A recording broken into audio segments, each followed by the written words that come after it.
Hi friends, அனைவருக்கும் வணக்கம். நம்ம வந்து maths topic previous year questions வந்து பார்த்துட்ருக்கோம். ஆல்ரெடி நான் வந்து 25 கொஷின்ஸ்க்கு எல்லா டாபிக்ஸும் கவர் பண்ணிட்டேன். பட் இப்போ வந்து நான் வந்து ப்ரீவியஸ் இயர் கொஷின் ப்ராக்டிஸ் பண்ணணும் அப்படின்றவங்களுக்கு இந்த வீடியோ வந்து ரொம்ப யூஸ்ஃபுல்லாக இருக்கும். டெய்லி வந்து ரெண்டு கொஷின் பார்த்துட்டு வரோம். ஸோ அந்த வகையில் இந்த கொஷின் வந்து பாருங்கள். இது வந்து பார்க்க ரொம்ப பெரிய கொஷினாக இருக்குது. டைமும் வந்து கிட்டத்தட்ட ஒரு 5 மினிட்ஸ் வரைக்கும் எடுக்கலாம்.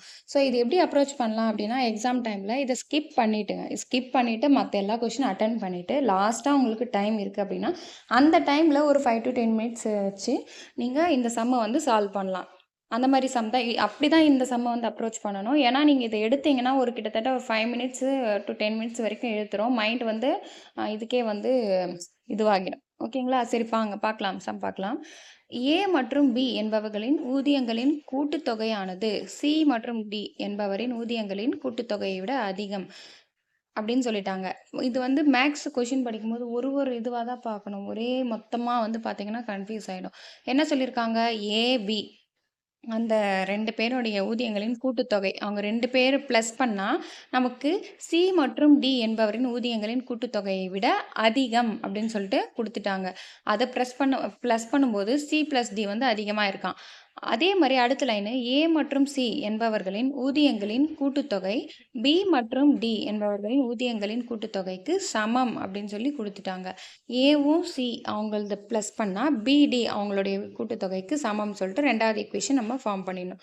அடுத்து மூணாவது, ஏ என்பவர் பி மற்றும் டி என்பவர்களின் ஊதியங்களின் கூடுதலில் பாதியை பெறுகிறார். அதிக ஊதியம் பெறுபவர் யார் அப்படின்னு சொல்லி கொஸ்டின் லாஸ்ட் என்ன கேட்டிருக்காங்க? ஏ இருக்காங்களே அவங்க வந்து பி மற்றும் டியை விட அவங்களுடைய கூடுதல் பி மற்றும் டி என்பவர்களின் ஊதியங்களின் கூடுதலில் பாதியை வந்து ஏ வந்து பெறுகிறார் அப்படின்றத குறிப்பிட்டாங்க. ஸோ அதிக ஊதியம் பெறுபவர் யார் அப்படின்றத நம்மளுக்கு கொஸ்டின். இப்போ இது வந்து நம்ம எப்படி சால்வ் பண்ணலாம்? ஃபர்ஸ்ட் ஈக்குவேஷனாக வந்து எழுதிக்கிறோம். நம்ம படித்ததையே ஈக்குவேஷனாக எழுதிக்கிறோம். ஐனா வந்து இன்கம் தான் வந்து ஐன்னு போட்டிருக்கோம். IA plus IB greater than IC plus ID அப்படின்றத நம்ம ஃபர்ஸ்ட் ஈக்குவேஷனாக எழுதிட்டோம். அதுமாதிரி ரெண்டாவது என்ன சொல்லியிருக்காங்க? ஏசியினுடைய ஊதியங்களின் கூடுதல் பிடி உடைய ஊதியங்களின் கூடுதலுக்கு சமம். அப்போ சமம்ன்றதுனால ஈக்குவல் போட்டுட்டோம். ரெண்டாவது ஈக்குவேஷன் வந்துருச்சா? அடுத்து மூணாவது என்ன சொல்லியிருக்காங்க? ஏ என்பவருடைய ஊதியம் வந்து பி மற்றும் டி என்பவர்களின் ஊதியங்களின் கூடுதலில் பாதியை வந்து பெறுகிறார் அப்படின்றத கொடுத்துருக்காங்க இல்லையா?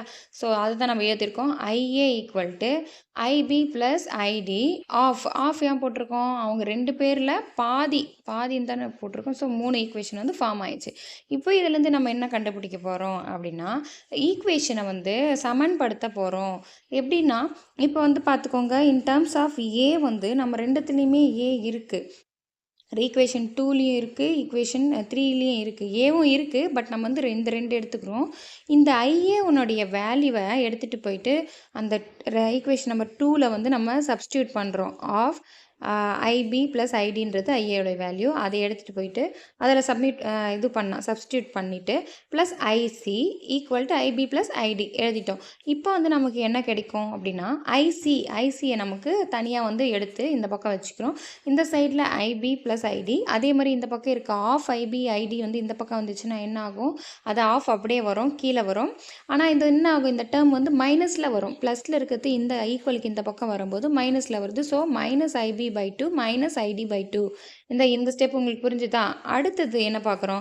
ஐசியை வந்து இது என்ன பண்ணுறோம்? ஒன்றுலேருந்து அரையை மைனஸ் பண்ணால் நம்மளுக்கு என்ன கிடைக்கும்? ஆஃப் தான் கிடைக்கும். அந்த ஆஃப் தான் நம்ம IB by 2 plus ID by 2 அப்படின்னு எழுதியிருக்கோம். ஸோ ஐசி நம்மளுக்கு வந்து கிடைச்சிருச்சு. இப்போ நம்ம என்ன கொடுத்துருக்காங்க? ஐஏ ஈக்குவல் டு ஐசி அப்படின்றது நமக்கு தெரிஞ்சிச்சு. எப்படி தெரிஞ்சிச்சு அப்படின்னா, இங்கே பாருங்கள், தேர்ட் ஈக்குவேஷன் பாருங்கள், அதே தான். தேர்ட் ஈக்குவேஷன் ஐஏ என்ன பண்ணியிருக்கு? IB by 2 plus ID by 2, அதை தான் வந்து ஆஃப்னு போட்டிருக்கோம் நம்ம தனியாக. அதே தான் இங்கே வந்து ஐசிக்கும் நமக்கு கிடைச்சிருக்கு. So IA equal to IC அப்படின்றத நம்ம கண்டுபிடிச்சாச்சு. இப்போ தான் நம்ம என்ன பண்ண போகிறோம்? ஃபைன் பண்ண போகிறோம். ஐஏவும் ஐசியும் இன்கம், அதான் 2 இன்கமும் சமம்னு கண்டுபிடிச்சிட்டோம். ஏனோட இன்கமும் சினோட இன்கமும் சமம் அப்படின்றத கண்டுபிடிச்சிட்டோம். இப்போ என்ன கேட்டிருக்காங்க?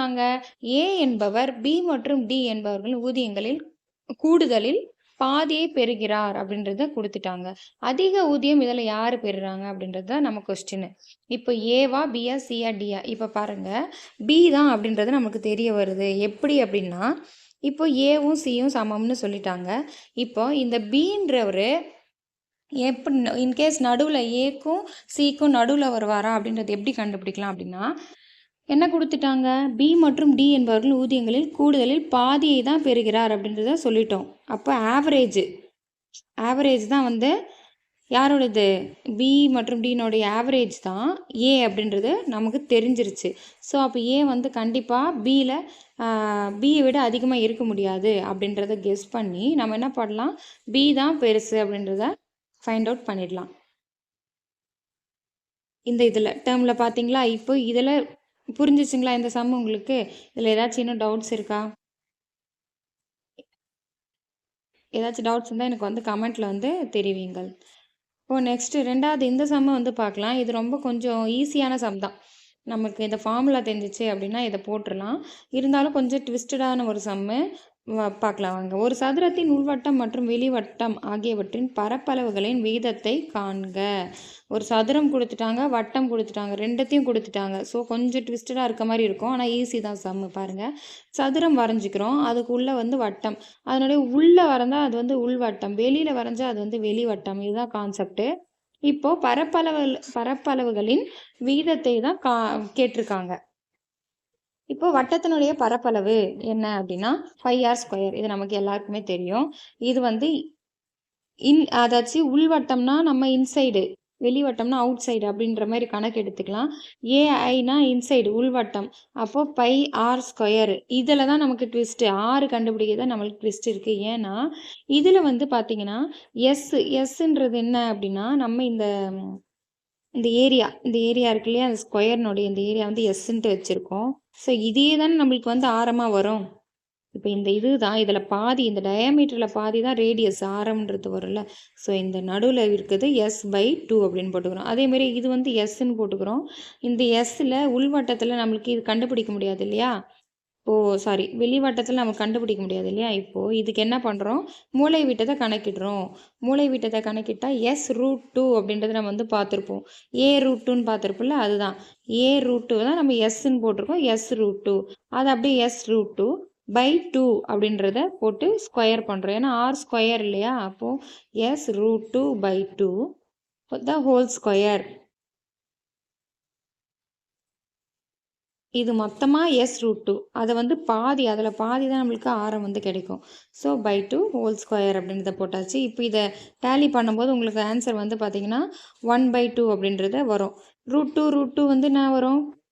ஸ்கொயர் பண்ணால் √2 × √2 2 வரும். அப்போது s²/4 × 2 டிவைடட் பை என்ன வரும்? s² × 2/4 அப்படின்றது வரணும். இதை கேன்சல் பண்ணால் 1/2 ஆன்சர் வரும். இது உங்களுக்கு புரியல யாருக்காச்சும் அப்படின்னா எனக்கு வந்து சொல்லுங்கள், ஓகேங்களா? ஆல்ரெடி வந்து நம்ம 5 days கம்ப்ளீட் பண்ணியிருக்கோம். ஸோ 2 to 10 சம்ஸ் வந்து ஆல்ரெடி பார்த்துட்டோம். சின்னதாக பார்த்தாலும் நல்லா வந்து பெரிய டிஃப்ரென்ஸ் வந்து நமக்கு கிடைக்கும். நம்ம கன்சிஸ்டன்சி தான் நம்மளுக்கு வந்து முக்கியம். அதனால் டெய்லி 2 சம் வந்து போடுங்க. ஆல்ரெடி உங்களுக்கு தெரியும்னாலும் போட்டு டைமிங் எவ்வளோக்குள்ளே போகிறீங்க அப்படின்றது தான் வந்து இதில் வந்து ரொம்ப முக்கியம். ஏன்னா டைமிங் தான் நம்ம மேனேஜ் பண்ண வேண்டிய அவசியம் ரொம்ப அதிகமாக இருக்குது எக்ஸாம் டைமில். ஸோ அதுக்காக தான் ப்ராக்டிஸ் பண்ணுறோம். So okay, thank you.